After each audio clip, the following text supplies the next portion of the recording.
starting online classes and I will be taking classes for English subject. And today I will teach you lesson second, the power of determination. So firstly we should know what is determination. And in my point of view, determination is an ability, and by determination we can do anything in our life.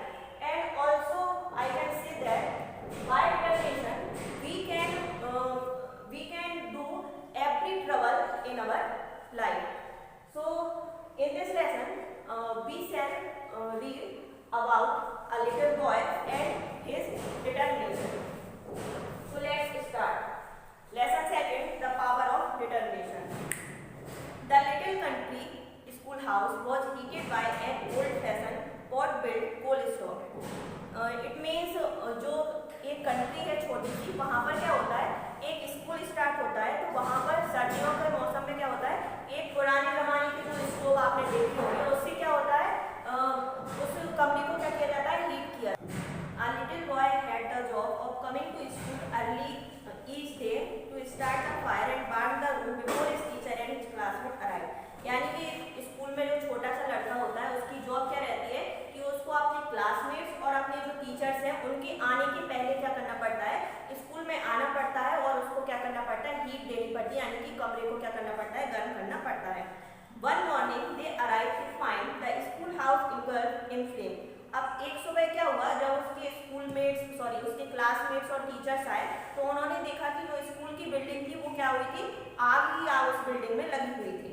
They dragged the unconscious little boy out of the flaming building, more dead than alive. अब वो जो little boy था जिसकी duty क्या रहती थी, उसको अपना जो स्कूल का रूम है उसको बर्न करना पड़ता था, तो उन्होंने देखा कि बहुत तेज आग लगी हुई है और वो जो छोटा सा बच्चा है उसमें क्या है, उस आग की लपटों में वो आ गया. अब उन्होंने क्या किया, वो थोड़ा बेहोश सा था और तो उन्होंने उसको क्या किया, ड्रैग करके यानी कि उनको खींच करके उस बिल्डिंग से बाहर निकाला. He had major burn over the lower half of his body and was taken to the nearby country hospital. अब उन्होंने देखा कि वो जल गया था, जिसके कारण उसकी बॉडी का जो लोअर पार्ट यानी कि नीचे का हिस्सा था वो पूर्णतः जल गया था और उसको उन्होंने क्या किया, पास के ही हॉस्पिटल में उसको एडमिट करा दिया. From his bed, the dreadfully burned, semi-conscious little boy faintly heard the doctor talking to his mother. अब बेड पे वो पड़ा हुआ था, उसका जो बॉडी थी वो जल गई थी, थोड़ा बेहोशी की हालत में था, तो उसने सुना कि उसकी जो मम्मी थी और जो डॉक्टर थे वो आपस में बात कर रहे थे. The doctor told his mother that her son would surely die, which was for the best, really, for the terrible fire and devastated the lower half of his body.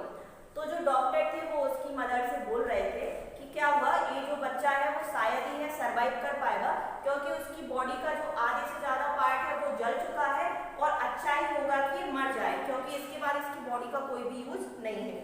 But the brave boy did not want to die. लेकिन वो जो छोटा बच्चा था वो बहुत ज़्यादा brave था, तो उसने सोचा कि मैं क्या करूँगा, मरूंगा नहीं, मुझे सर्वाइव करना है. He made up his mind that he would survive. उसने अपने माइंड को मेड अप किया कि मैं क्या करूँगा, सर्वाइव करूँगा. Somehow to the amazement of the physician, he would survive. अब ये आश्चर्य कहें या डॉक्टर ने जो भी उसका ट्रीटमेंट किया वो कहें, उसके कारण क्या हुआ, वो छोटा सा बच्चा क्या हुआ, उसने सर्वाइव कर लिया, यानी कि वो जिंदा रहा. When the mortal danger was past, he again heard the doctor and his mother speaking quietly. अब क्या हुआ, उसकी बॉडी में थोड़ा इम्प्रूवमेंट आने लगा, यानी कि जो उसका बुरा पास्ट था जब उसकी बॉडी जल गई थी और वो इतने पेन में था, तो वो धीरे धीरे गुजरा और उसने देखा कि उसकी जो डॉक्टर है और उसकी जो मदर है वो फिर से क्या कर रही थी, आपस में बात कर रही थी. The mother was told that since the fire had destroyed so much flesh in the lower part of his body, it would have been better if he had died. यानी कि उसकी जो मदर थी वो भी डॉक्टर से क्या कह रही थी कि अब जो इतनी तेज आग की लपटों में ये आ गया था, तो इसका जो बॉडी का लोअर पार्ट है वो एकदम बर्न हो गया था, तो इससे बेटर है कि ये तो मर ही जाए. Since he was doomed to be a lifetime cripple with no use all the lower limbs. क्योंकि उसने कहा कि ऐसे तो क्या हो जाएगा, क्रिपल हो जाएगा. क्रिपल का मतलब होता है एक तरीके से अपाहिज होना, तो उसने कहा कि इसकी बॉडी की जो लोअर हिस्सा है उसका कोई भी यूज नहीं रहेगा. Once more, the brave boy made up his mind. लेकिन फिर से उस brave boy ने अपना माइंड मेकअप किया and he would not be a cripple. और उसने कहा कि मैं कभी भी cripple यानी कि अपाहिज बन के नहीं रहूँगा. He would walk, वह चलेगा भी, but unfortunately responsibility from the waist down. He had no motor ability. His thin legs just dangled there, all but lifeless. यानी कि फिर उसने बहुत कोशिश भी की, बट लेकिन दुर्भाग्य से क्या हुआ, उसके बेस्ट का जो नीचे का हिस्सा था वो पूरी तरीके से क्या डैमेज हो गया था, और उसके जो पैर थे ना वो एकदम से लटक गए थे, जिसके कारण वो उसने कहा कि इसकी मेरी लाइफ क्या हो गई, पूरी तरीके से वेस्ट हो जाएगी। Ultimately he was release from the hospital. कुछ दिन बाद उसको हॉस्पिटल से रिलीज मिला। Every day his mother would massage his little leg, but there was no feeling, no control and nothing. रोज उसकी मम्मी क्या करती थी, उसके पैरों की मसाज करती थी, लेकिन फिर भी उनके पैरों में कोई भी हलचल नहीं थी, क्योंकि जो पैर थे ना उसके वो फायर में बुरी तरीके से क्या हो गए थे, डैमेज हो गए थे। Yet his determination that he would walk was as strong as ever. लेकिन उसका जो determination था कि मैं क्या करूँगा, एक ना एक दिन क्या करूँगा, चल के दिखाऊंगा। When he was not in bed, he was confined to a wheelchair. जब वो अपने बेड पे नहीं होता था तो उसकी मम्मी क्या करती थी, उसको व्हील चेयर पे बिठा देती थी। One sunny day, his mother wheeled him out into the yard to get some fresh air. एक दिन क्या हुआ, उसकी मम्मी ने सोचा कि चलो बाहर मौसम अच्छा है, मतलब सनी वेदर है, तो हम क्या करते हैं, इसको फ्रेश एयर लेने के लिए बाहर ले जाते हैं। This day, instead of sitting there, he threw himself from the chair. अब उसने क्या किया, चेयर पे बैठे बैठे क्या किया, व्हील चेयर पे बैठे बैठे अपने आप को व्हील चेयर से नीचे की तरफ फेंक दिया। He pulled himself across the grass, dragging his leg behind him. और उसके बाद उसने अपने आप को खुद पुल किया और मतलब धीरे धीरे घास में चलना चालू किया, ड्रैग यानी कि घसीटना चालू किया। He worked his way to the white picket fence bordering their lot. With great effort, he raised himself upon the fence.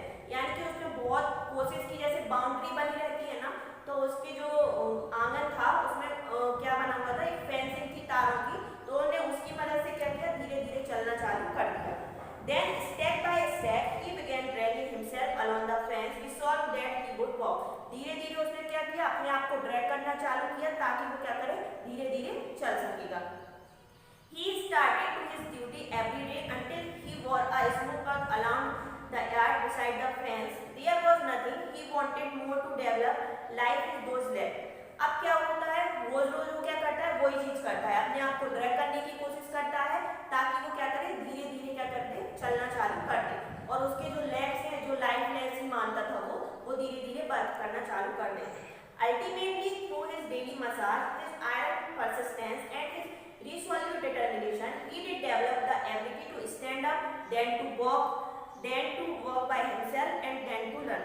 अब इसके बाद क्या हुआ, उसकी मम्मी क्या करती थी, रोज उसके पैरों की मसाज करती थी, और उसका खुद का डिटर्मिनेशन यानी कि दृढ़ निश्चय था, जिसके कारण वो धीरे धीरे खड़ा हुआ, उसने चलना चालू किया। पहले वो रुक रुक के चलता था, उसके बाद उसने अच्छे से चलना चालू किया और धीरे धीरे चल चल के उसने दौड़ना चालू कर दिया।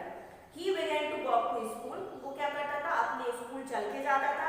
Then to run to school. उसके बाद वो जैसे बच्चे होते हैं तो भाग भाग के जाते हैं, वैसे वो छोटा सा बच्चा था, जब उसने चलना चालू किया तो उसके बाद वो दौड़ दौड़ के स्कूल गया। To run for the sheer joy to running. Later in college he made the track team. उसके बाद क्या हुआ, जब वो कॉलेज में आया अपनी स्टडी कंप्लीट करने के बाद, तो उसने खुद अपनी एक ट्रैकिंग टीम बना ली। Still later in Madison Square Garden, this young boy who was not expected to survive, who would surely never walk, who could never hope to run, his determined young man, Dr. Glenn Cunningham, ran the world's fastest mile. यानी कि उसके बाद क्या हुआ, Madison Square garden था, जहाँ पर क्या हुआ, सब जो एक्सपेक्ट कर रहे थे कि ये जो यंग बॉय है वो सरवाइव नहीं करेगा, वो धीरे धीरे मर जाएगा, क्योंकि उसकी क्या था, बॉडी का जो लोअर पार्ट था वो पूरी तरीके से बर्न हो गया था। लेकिन वो क्या हुआ, ना केवल चला बल्कि डॉक्टर ग्लेन कनिंघम, जो कि वर्ल्ड के, संसार के, मतलब विश्व के सबसे फास्ट रनर माने जाते हैं। Here is a real story of Dr. Glenn Cunningham. ये जो अपन ने अभी स्टोरी पढ़ी है वो डॉक्टर ग्लेन कनिंघम की रियल स्टोरी है। He became severely disabled in a fire accident in his childhood. यानी कि जब उनका बचपन था, तो अभी अपन ने पढ़ा ना कि वो क्या था, बुरी तरीके से डैमेज हो गया था। The lesson highlight the power of determination he had and how his power enabled him to struggle against and overcome the challenge that stared in his face. यानी कि उन्होंने डिटर्मिनेशन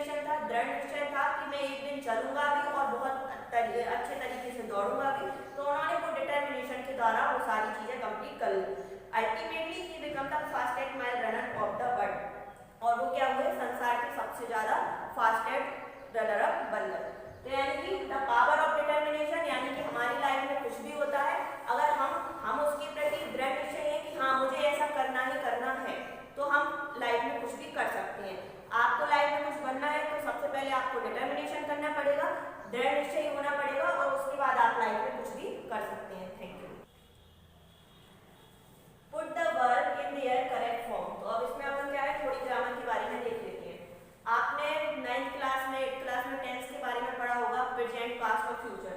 तो अभी अपन यहाँ पर क्या पढ़ेंगे, पास्ट फॉर्म, पास्ट टेंस के बारे में। अब सबसे पहले मैं आपको बता दूं, पास्ट का मतलब तो आप जानते हो, जो चीजें पहले हो चुकी होती है उसको हम कहते हैं पास्ट फॉर्म। तो अब जैसे मान लीजिए कोई सेंटेंस है, अब किसी भी सेंटेंस का पहला अगर सेंटेंस है जो कि पास्ट में दिया गया है, तो आपको मान लेना चाहिए कि दूसरा सेंटेंस भी कैसा होगा, वो पास्ट में ही जाएगा। तो आपको क्या करना है, यहाँ जो ब्रैकेट में जो वर्ब दी गई है उनको आपको करेक्ट फॉर्म में फिल करना है। तो सबसे पहला है it was dark so I blank a torch with me. अब आपको क्या करना है, टेक है उसकी करेक्ट फॉर्म आपको फिल करके लिखनी है। तो इट वॉज डार्क, यहाँ पर वॉज लिखा हुआ है, तो आप समझ गए होंगे कि ये पास्ट का है, तो यानी कि यहाँ पर भी कैसी सेट फॉर्म आएगी, पास्ट फॉर्म आएगी। तो टेक की सेकंड फॉर्म क्या आएगी, तो ओके। इट वॉज डार्क यानी बहुत ज्यादा अंधेरा था, तो मैंने क्या किया, अपने साथ टॉर्च ले ली। Second is Mohan was tired so he blank to bed early, यानी कि मोहन बहुत थका हुआ था। वापस से क्या हुआ, वॉज आया है यहाँ पर, यानी कि ये क्या हुआ, पास्ट का सेंटेंस है। अब ब्रैकेट में क्या है, गो, तो आपको खुद पता होना चाहिए कि फॉर्म कौन सी आएगी, सेकंड, तो go went. Third is they listen to the joke and blank to laugh, यानी कि यहाँ पर लिसन है, यानी कि आपको पता है जो पास्ट इंडेफिनिट होता है उसमें वर्ब की कौन सी फॉर्म लगती है, सेकंड। तो यहाँ आपने पहचान लिया कि ये क्या है, पास्ट फॉर्म है। तो दे लिसन द जोक, यानी कि उन्होंने जोक सुनना चालू किया, एंड बिगिन की second form began to laugh, यानी कि उन्होंने हंसना चालू कर दिया। द बॉय वॉज हंग्री, यानी कि वो एक लड़का है जो क्या है, भूखा था। अगेन यहाँ पर क्या है, वॉज यानी कि ये पास्ट टेंस है। सो ही ब्लैंक हिज लंच, अब है तो उसका पास्ट फॉर्म क्या होगा, है, तो उसने अपना लंच ले लिया। आपको समझ में आया कि कोई भी सेंटेंस है, अगर किसी भी सेंटेंस का फर्स्ट सेंटेंस है जो पास्ट में है, तो ऑलरेडी उसका सेकंड सेंटेंस भी कैसा होगा, पास्ट में होगा। जैसे कि आप कहीं गए थे तो आपने वहां खाना खाया था, तो यानी कि वो सारी चीजें कैसे होगी, पास्ट में होगी। इसीलिए फर्स्ट सेंटेंस अगर पास्ट में है तो सेकंड भी उसका पास्ट में ही होगा। अब आपको क्या करना है, इसके जो क्वेश्चन आंसर है वो आपको खुद फाइंड आउट करने हैं, उसके बाद आप ग्रामर करने की कोशिश करना नेक्स्ट